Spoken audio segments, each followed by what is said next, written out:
I wanted to clarify some a point, some stuff from yesterday's video. There had been a question about movements and watches, whether one brand is really worth more than another. And so I was talking about like in-house movements versus using like ETA stuff like 7750s, and I talked about that a lot. And there were a couple things that I said, because I don't rehearse this stuff, it just blasts through. People had a couple of questions to me privately, and one question was is I'm it was apparently I gave the impression that I was moving away from my interest in Seiko, which is absolutely not the case at all. And I'll go into that in a little bit. But I wanted to talk about sort of the idea of why I wanted to talk about why Seiko is still important and why Seiko is important to me.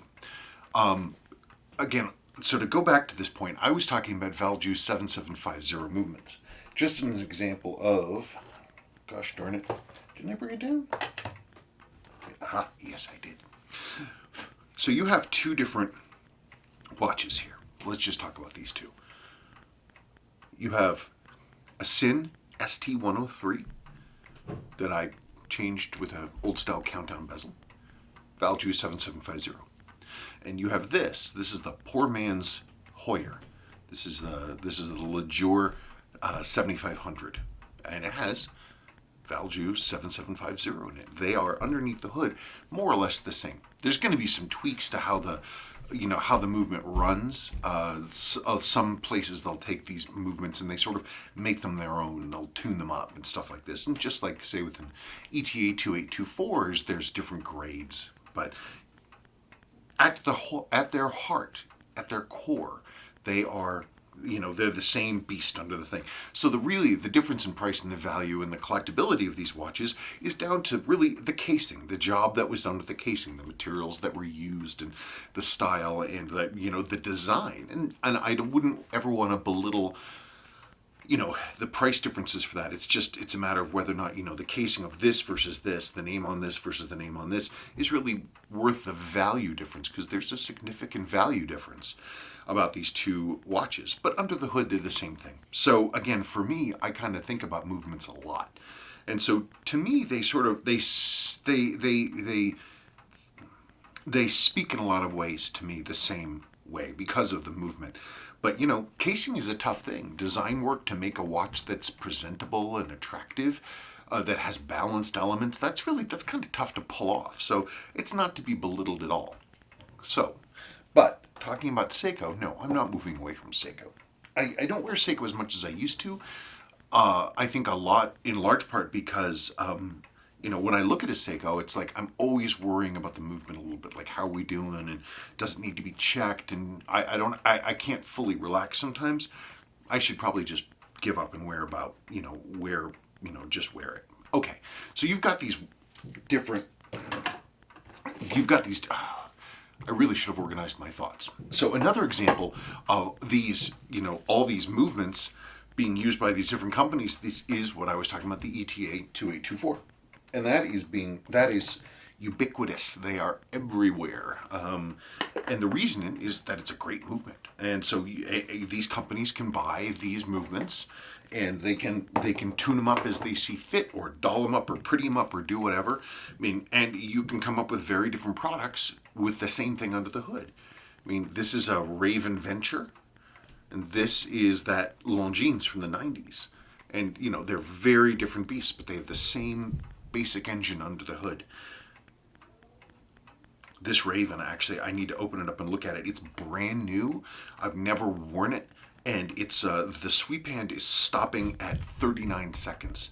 So there's some bit of debris inside the movement. It probably happened when it was being assembled. I've never opened this watch or looked at it, but it's something I've noticed. So that has nothing to do with ETA. That's a QC issue. But anyway, so you've got these watches, all these different watches, and really functionally, there's no difference at all between them. It's all about style and the name and the brand and everything else like that. And so you can kind of ignore the movements under the hood because it's kind of all the same thing. It's like every single, Mopar car that has a 350 under the hood. You can ignore, you can fine tune it and all that other kind of stuff, but in the end it's the same. But then you have Seiko. The great thing about Seiko, people are like, oh, well, it's an in-house movement. So that is a really cool thing. It's tough to, it's tough enough to design the cosmetics of a watch. Can you imagine having to fresh design a movement? Can you imagine having the resources, the technology, the training, the skill, the personnel, the ability to be able to design a movement, much less produce one in-house? That's a big deal. It's one of the great things about Seiko. And I laugh a little bit when people sniff about Seiko, especially Rolex dudes. And I'm speaking as somebody who owns a Rolex. And so it's like, yeah, Rolex is in-house too. That's fine. But is Rolex tech really that better than Seiko? I don't know.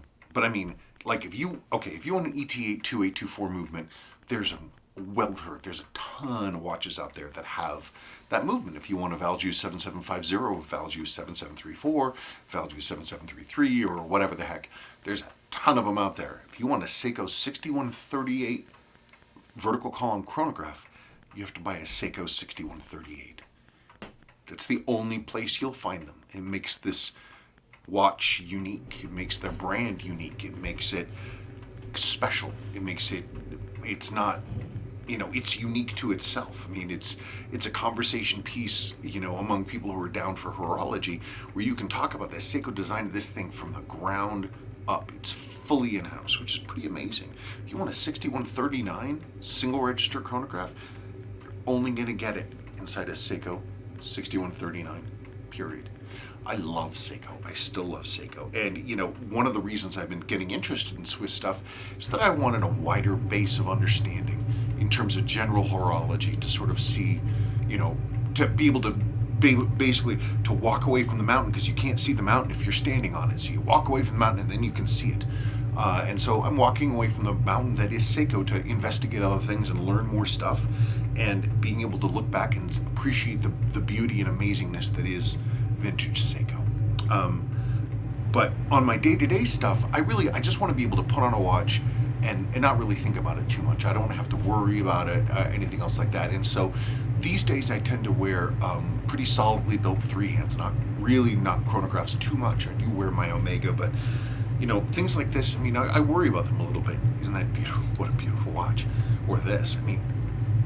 That's kind of the problem too, is that Seiko stuff is rare enough that these are investment pieces. How am I supposed to strap on this True Pelk?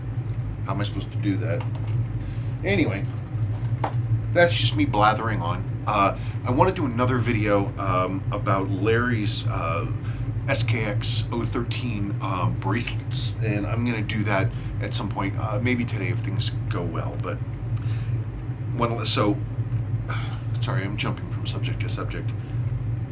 And Seiko still does the in-house stuff, not just vintage. If you want an 8L powered watch, you gotta buy a Seiko to get it. Anyway, pretty cool stuff. Thanks. I just wanted to clarify that. So I'm not walking away from Seiko at all. I'm just getting some perspective. Okay, thank you.